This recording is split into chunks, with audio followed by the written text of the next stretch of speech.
I thought I would just try to give a little perspective. My part of this is really about something called blockchain. You guys may be hearing bits and pieces about blockchain and Bitcoin.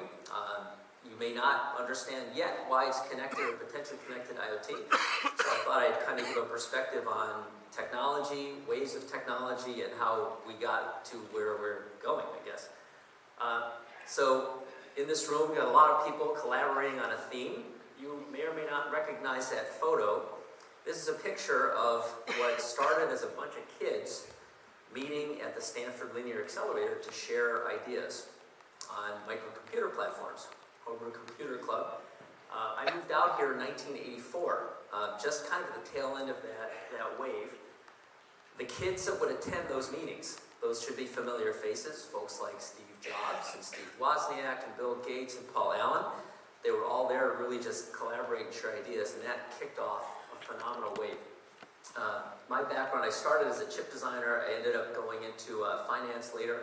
I'll touch on that as we go through and kind of give the personal journey. So my view of what's happened since the 80s when I got here is, from my perspective, and everyone's got a different perspective, we've seen 6 distinct waves of technology. And there have been more of those little subcurrents, but from an investor standpoint, 6 very distinct things have occurred. Everyone here probably has heard of Fairchild Semiconductor and the origins of the word silicon in Silicon Valley. That company obviously gave birth to a ton of different companies.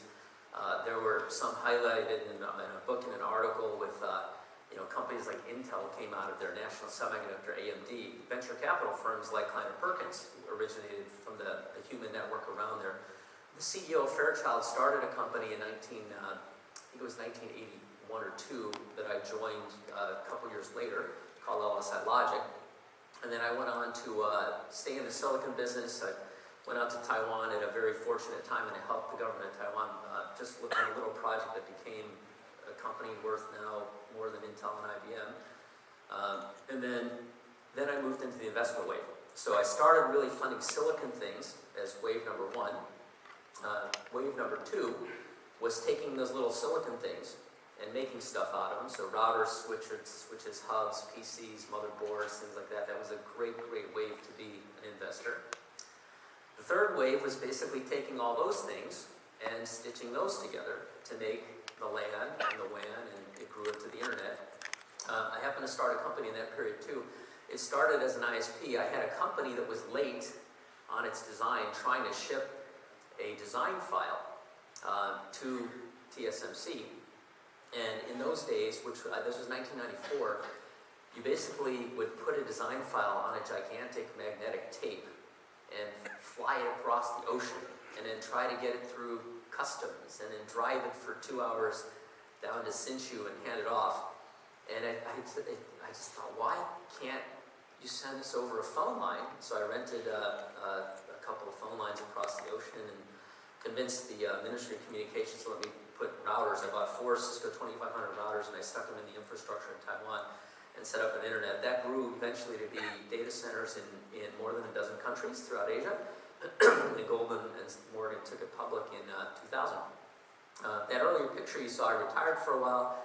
I became a sponsored athlete in kiteboarding, and then took some time off, but then I got back into the game in 2003 because I could feel another wave, which was what I call wave 4. So once the internet infrastructure was out there, the foundation for a totally different game was in place.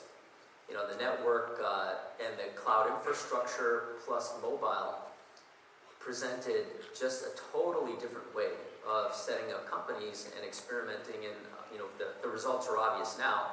But if you look at all those logos on there, whether it's Facebook or Google or a lot of the iPhone apps or Snapchat or Instagram or what have you, those are really just user interfaces to the cloud. They're a bunch of ones and zeros coming off that cloud, and it's what they look like and feel like and how you use them that's created really significant value. So that's been a totally different wave.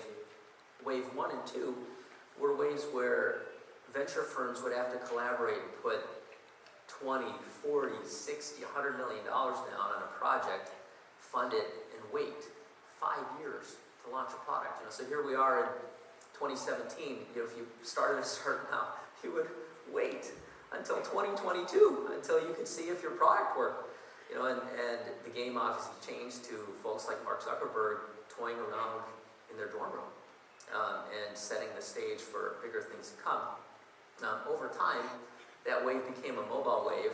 I funded a bunch of things. The fund I set up here, I started the Charles River Ventures office. We ended up seeding Twitter, and I seeded TweetDeck.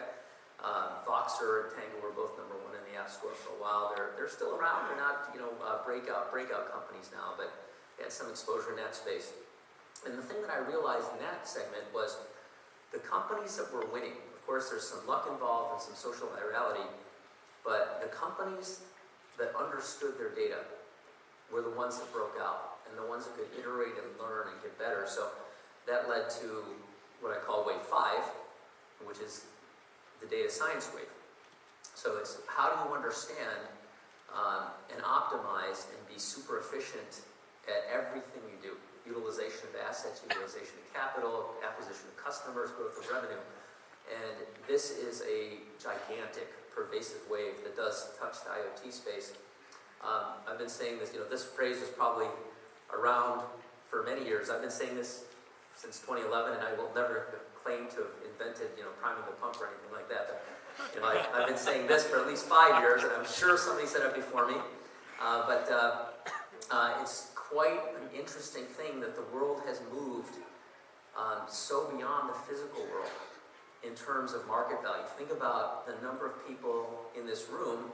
All of you are working on, this conference implies you're working on things, but so much of your job, so much of our lives, so much of the value every day is just moving bits around, not moving atoms around, which is just, it's inconceivable when I clock back to, moving here in 1984, and my backyard ended at an orchard. I was living in an apartment complex in Sunnyvale, and the backyard was C.J. Olson cherry orchard.